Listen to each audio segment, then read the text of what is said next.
Dans cette petite vidéo, je vais te montrer comment est-ce que l'on peut résoudre une équation irrationnelle. Une équation irrationnelle, c'est une équation dans laquelle apparaît une racine carrée. Alors, finalement, la démarche de résolution d'une équation irrationnelle ressemble énormément à la démarche de résolution d'équations du second degré. On verra qu'il y a juste quelques éléments en plus, mais si on connaît les outils de résolution d'équations du second degré, normalement, c'est pas trop compliqué de résoudre une équation irrationnelle. D'accord. Donc, en fait, ce qu'on va commencer par faire, c'est se débarrasser de cette racine carrée. Voilà. Comment on se débarrasse de la racine carrée?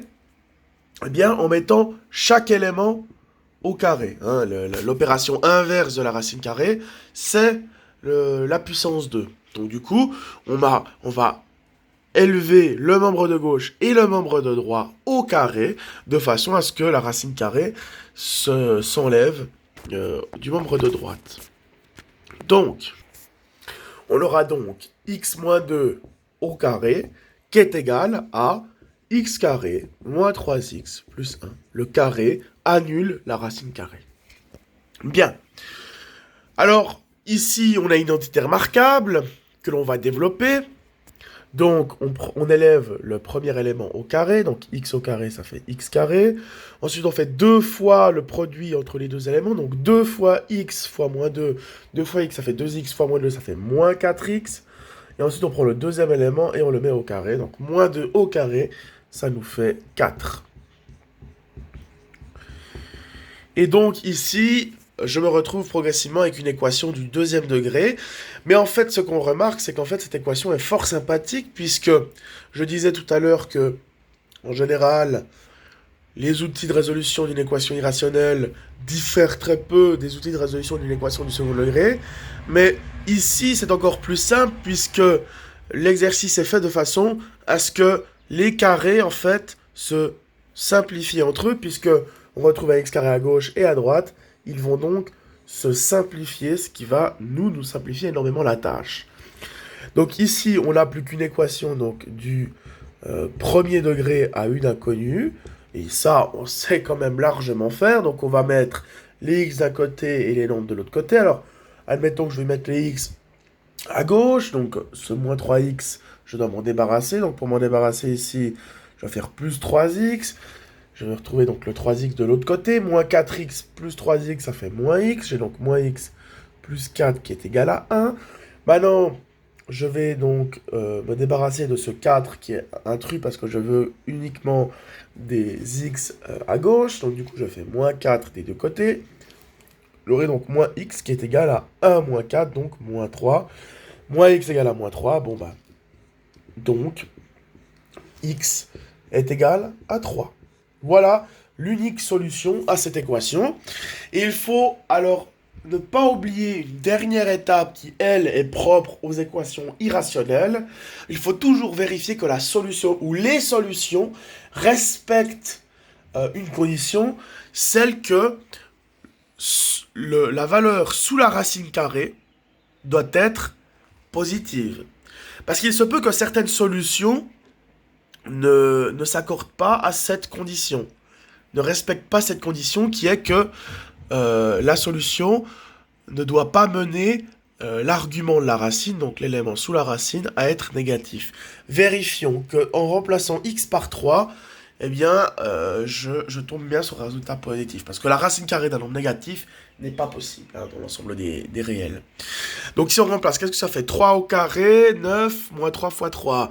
9 moins 9, ça fait donc 0, plus 1, ça fait 1. Racine carrée de 1, c'est bon, ça fait 1. J'ai donc ici racine carrée de 1 qui fait 1. Et là, si je fais 3 moins 2, ça fait 1. L'égalité, en plus, fonctionne. Donc c'est parfait. Bien. On va donc maintenant résoudre une seconde équation irrationnelle. Alors cette fois, il y a une étape supplémentaire à faire parce que on a la racine carrée, mais on a aussi un moins 3 à côté. Donc le but, ici, avant donc, de se débarrasser de la racine carrée, bah, c'est de déjà isoler cette racine carrée. Donc faire en sorte qu'il n'y ait que la racine carrée d'un côté et le reste de l'autre côté. Ça nous simplifie énormément la vie. Donc je vais mettre le moins 3. Ici, je vais me débarrasser du moins 3, donc je dois faire plus 3 des deux côtés. J'aurai donc racine carrée de 2x moins 1 qui est égal à moins 2x plus 3. Et dès lors que j'ai isolé ma racine carrée, je peux élever les deux membres au carré. Parce que si j'avais dû élever tout ça au carré, ça aurait été beaucoup plus embêtant. Là, j'ai juste la racine carrée, je lève au carré. Ça va donc annuler la racine carrée. Et là, je vais élever également ce membre au carré. Ce que je fais à gauche, je le fais à droite. C'est évidemment la condition de résolution d'équation. Pour passer d'une équation à une autre, évidemment, je dois effectivement appliquer chaque opération de la même façon pour les deux membres de l'équation. Donc, je lève tout au carré, ce qui aura pour effet d'annuler la racine carrée ici. Et là, j'aurai moins 2x plus 3 au carré. J'ai donc une identité remarquable, donc je vais développer. Ça fait donc moins 2x au carré, donc moins 2x au carré, moins 2x fois moins 2x, ça fait 4x carré. Ensuite, 2 fois moins 2x fois 3, alors 2 fois moins 2x, ça fait combien? Ça fait moins 4x fois 3, ça fait moins 12x, et puis 3 au carré, ça fait 9. Je vois se dessiner progressivement une équation du second degré, et donc on sait que quand on veut résoudre une équation du second degré, il est souvent beaucoup plus pratique de mettre tous les éléments dans un membre, dans un seul des membres de l'équation. Donc ici, le 2x, je vais donc l'annuler, ici, donc je vais faire moins 2x, et puis je vais faire également plus 1 pour annuler le 1. Voilà, de façon à ce que j'aille aucun terme à gauche. On voyait que c'était une condition pour résoudre une équation. Donc ça me fait 4x carré. Alors moins 12x, moins 2x, ça fait moins 14x. Et puis 9 plus 1, ça fait 10. Voilà, j'ai donc une équation ici du deuxième degré. Alors, ici, bon, on va certainement utiliser la formule de Viette. Peut-être qu'on peut utiliser autre chose. Mais moi, ce par quoi je commencerai, c'est tout diviser par 2, afin de simplifier un petit peu, d'alléger l'expression. Donc, je divise tout par 2, donc ici j'aurai 2x carré, moins 7x, plus 5, qui est égal à 0. Alors, est-ce qu'on peut factoriser? Non, parce qu'on ne peut pas faire une factorisation par mise en évidence, parce que aucun des monômes ne dispose d'un facteur commun, à part 1. Donc, ça ne va pas nous mener à très loin, tout ça. Est-ce qu'on peut factoriser par une unité remarquable? Non, on ne peut pas. Vous pouvez le vérifier de votre côté, mais on ne peut pas. Est-ce que l'on peut peut-être appliquer les formules de somme et produit? Alors, peut-être... si on divise tout par 2, si on factorise, ça fait x carré moins 7 demi-x plus 5 demi. Ça me paraît un peu compliqué de trouver deux nombres dont la somme fait 7 demi et dont le produit fait 5 demi. C'est pas très évident à trouver.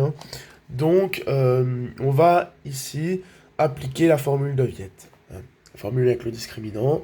Donc, je calcule le discriminant. Donc, c'est b carré moins 4ac, je rappelle. Donc, B, c'est quoi ici? C'est moins 7, donc ça fait moins 7 au carré, moins 4 fois A, A vaut combien? A, c'est 2.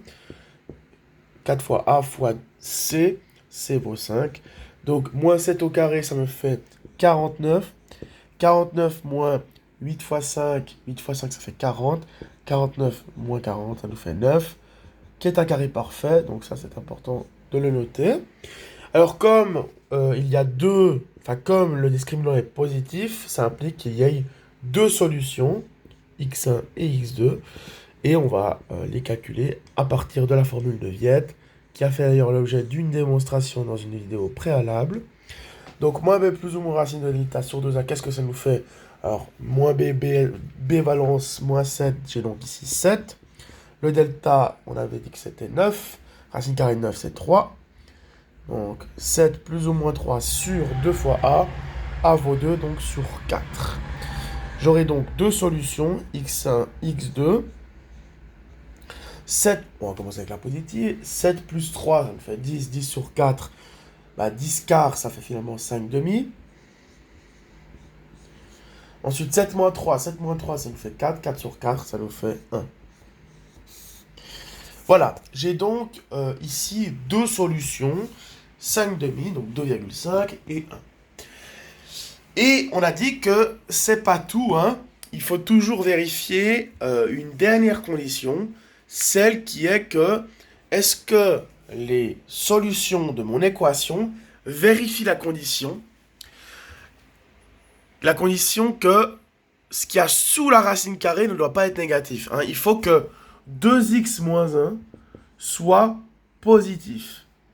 Ça, c'est une condition qu'il faut respecter. Si cette condition n'est pas respectée, alors bah, ça ne peut pas fonctionner parce que si si on dispose d'une valeur de x qui engendre ici une valeur donc sous la racine qui serait négative, ben, ça nous mène à une impossibilité mathématique. Hein.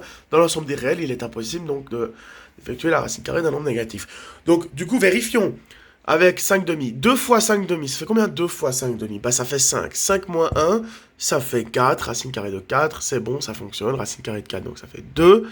2 moins 3, ça fait moins 1. Donc là, j'ai moins 1 pour le membre de gauche. Et si moins 2 fois 5 demi, ça fait... attendez. Bah, ça peut vérifier cette condition, mais ça peut... L'égalité n'est pas forcément vérifiée. Hein. Pas faut toujours vérifier, donc...